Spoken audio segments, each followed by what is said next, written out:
నేను శ్రమచేత మిక్కిలి కృంగియున్నాను. దినమెల్లా దుఃఖాక్రాంతుడనై సంచరించుచున్నాను. కీర్తనల గ్రంథము 38వ అధ్యాయము 6వ వచనం. ప్రియమైనటువంటి సహోదరి సహోదరులారా, మన జీవితాల్లో అనేక సార్లు మనం కృంగిపోయినటువంటి పరిస్థితులు ఎన్నో ఉంటాయి. ఈ కృంగుదలకు కారణాలు ముఖ్యంగా మనలో కలిగేటువంటి బాధ, రెండవది నిరాశ, మూడవది ఓటమి, నాలుగవది మనుషులు మనల్ని దూరంగా పెట్టినప్పుడు, ఐదవది పరిస్థితులు మనకు విరుద్ధంగా జరుగుతూ ఉన్నప్పుడు, మనం అనుకున్నది ఒకటి జరుగుతున్నటువంటిది ఒకటి అయినప్పుడు మనలో ఎంతో కృంగుదల అనేటువంటిది ఉంటుంది. అయితే ఇక్కడ కీర్తనకారుడు చెప్తున్నటువంటి మాట ఏంటంటే, నేను శ్రమచేత మిక్కిలి కృంగి ఉన్నాను, దినమెల్లా దుఃఖాక్రాంతుడనై సంచరించుచున్నాను. అనేకసార్లు మన జీవితంలో ఈ యొక్క కృంగిపోయినటువంటి పరిస్థితుల్లో మనం ఎంతో దుఃఖంతోటి ఉంటుంటాం. మనల్ని ఆదరించేటువంటి వారు మనల్ని ఆదరించకుండా ఉన్నప్పుడు కూడా మనం ఎంతో బాధతోటి ఉంటుంటాం.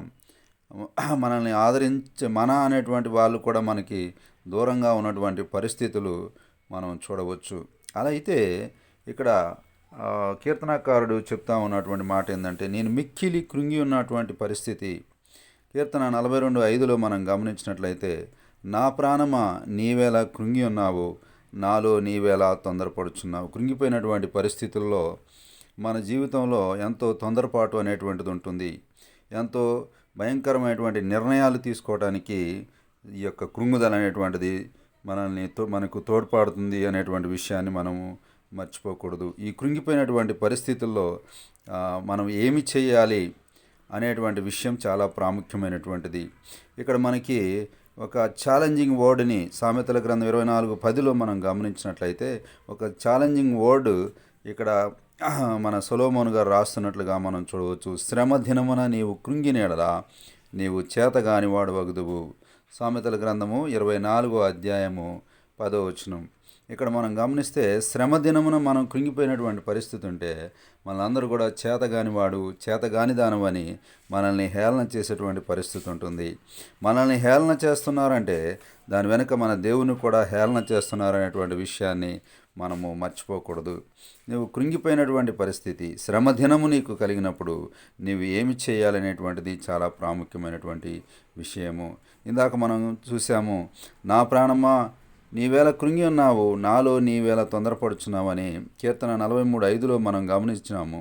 అయితే దాని కింద ఒక మంచి మాట ఉంది. దేవుని యందు నిరీక్షణ ఉంచుము, ఆయన నా రక్షణకర్త, నా దేవుడు, ఇంకనూ నేను ఆయన్ను స్తుతించెదను. శ్రమలలో, శోధనలో, కష్టాలలో, ఇబ్బందుల్లో ప్రభువుని స్తుతిస్తే దేవుడు ఎంతో గొప్ప అద్భుతాలు చేసేటువంటి దేవుడుగా ఉన్నాడు. దేవుని యందు నిరీక్షణ, దేవుని యందు విశ్వాసం ఉంచితే దేవుడు కృంగిపోయినటువంటి పరిస్థితిలో నుంచి లేవనెత్తేటువంటి దేవుడుగా ఉన్నట్లుగా మనం చూడవచ్చు. కీర్తనల గ్రంథము 145వ అధ్యాయము 14వ వచనాన్ని మనం గమనించినట్లయితే, యెహోవా పడిపోయిన వారినందరినీ ఉద్ధరించువాడు, కృంగిపోయిన వారినందరినీ లేవనెత్తువాడు అనే విషయాన్ని మనం మర్చిపోకూడదు. పడిపోయినటువంటి పరిస్థితులు మన జీవితంలో ఎన్నోసార్లు ఉంటాయి. అయితే దేవుడు మనల్ని ఉద్ధరిస్తాడు. కృంగిపోయినటువంటి వారందరినీ లేవనెత్తేటువంటి వాడు. పేతురు సముద్రం మీద నడుస్తూ ఉన్నప్పుడు లోకం వైపు చూసి, ప్రభు వైపు చూడకుండా లోకం వైపు చూడటం ద్వారా తను ఆ యొక్క సముద్రంలో మునిగిపోతూ ఉన్నప్పుడు ప్రభువు అతన్ని చేయి పట్టి లేవనెత్తినట్లుగా మనం చూడవచ్చు. కృంగిపోయిన వారినందరినీ లేవనెత్తువాడు అనే విషయాన్ని మనము మర్చిపోకూడదు. కీర్తన 146:8, యెహోవా గుడ్డివారి కన్నులు తెరవజేయువాడు, యెహోవా కృంగిన వారిని లేవనెత్తువాడు, యెహోవా నీతిమంతులను ప్రేమించువాడు. కృంగిన వారిని లేవనెత్తేటువంటి దేవుడు మన దేవుడు అనే విషయాన్ని మనం ఎన్నడూ కూడా మర్చిపోకూడదు. ఎందుకంటే అపోస్తుడైనటువంటి పౌలు అనేక శ్రమల గుండా వెళ్తూ ఉన్నప్పుడు ప్రభువు అతన్ని ఆదరించినట్లుగా, ధైర్యపరిచినట్లుగా మనం చూడవచ్చు. ఎందుకంటే ఇక్కడ 2 కొరింథీ 1వ అధ్యాయము 2 కొరింథీ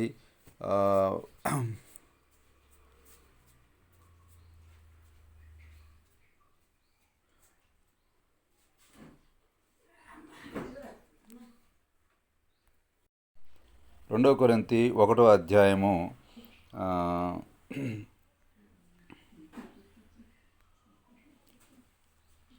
4వ వచనాన్ని మనం గమనించినట్లయితే దేవుడు మమ్మను ఏ ఆదరణతో ఆదరించుచున్నాడో ఆ ఆదరణతో ఎట్టి శ్రమల్లో ఉన్నవారు నేను ఆదరించుటకు శక్తిగలవారమగునట్లు ఆయన మా శ్రమ అంతట్లో మమ్మను ఆదరించుచున్నాడు. దేవుడు ఆదరించేటువంటి దేవుడు, కృంగిపోయినటువంటి వారిని లేవనెత్తేటువంటి దేవుడు అనే విషయాన్ని మనం ఎన్నడూ కూడా మర్చిపోకూడదు. ఎందుకంటే మన దేవుడు సజీవుడైనటువంటి దేవుడు, జీవం కలిగినటువంటి దేవుడు అనే విషయాన్ని మర్చిపోకూడదు. మనం కృంగిపోయినటువంటి పరిస్థితుల్లో మోకరించి మనం, ప్రభువా నాకు ఈ విషయంలో నువ్వు సహాయము చేయమని అడిగితే దేవుడు సహాయం చేసేటువంటి వాడు.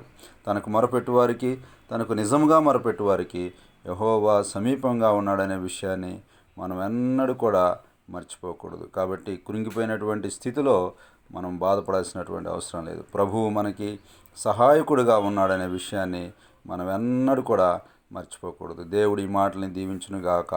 ఆమెన్.